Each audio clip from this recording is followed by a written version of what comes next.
Kumusta mga kabilyar? Tunay ngang iniidolo natin ang isang EFREN Reyes, ngunit hindi maikakaila na kahit mismong mga kinikilalang mga magagaling na manlalaro sa larangan ng bilyar, ay humahanga din sa kakayanan ng ating pinagmamalaking si EFREN Reyes. Sa kanila mismong pananaw ay naniniwala silang si EFREN ang siyang GOAT sa larangan ng bilyar. Narito ang ilan sa kanilang mga pahayag. Isa sa pinakamagaling sa buong mundo ay si Mika Immonen na taga Finland. Narito ang mga highlights ng ilan sa kanyang mga laro.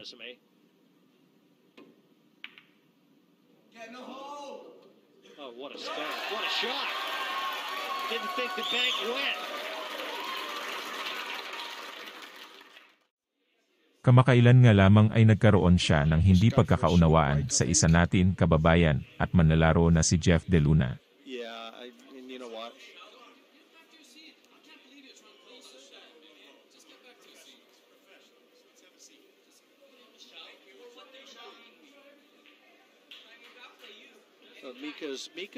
He might be hurting himself right now though more. That's my point. Ngunit magkagayunman, isa si Mika Immonen sa pinakamagaling sa buong mundo.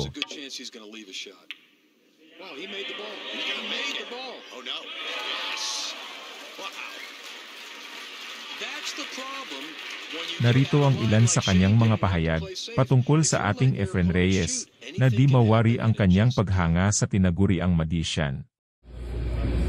A really tough one was sudden death, like last track against the EFREN Challenger champions, $50,000 winner take all.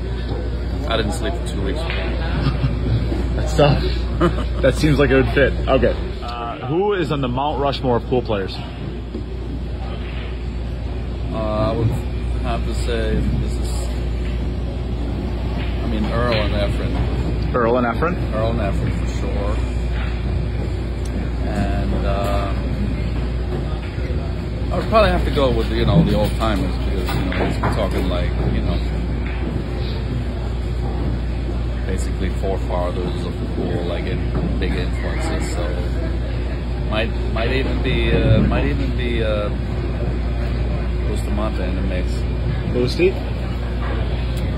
And somebody else with great influence to the sport probably be.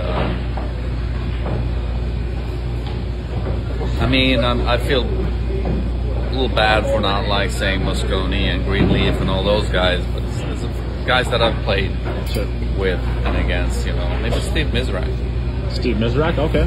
So then who is your greatest of all time?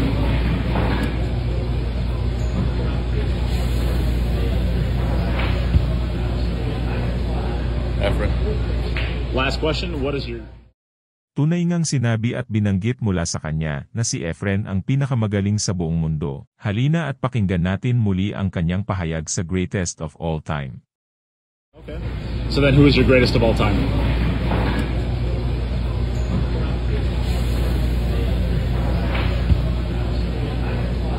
EFREN. Last question, what is your... Kung hindi ka pa nakasubscribe ay inaanyayahan kitang mag-subscribe para updated ka sa mga video na katulad nito. Salamat sa panonood. Hanggang sa muli.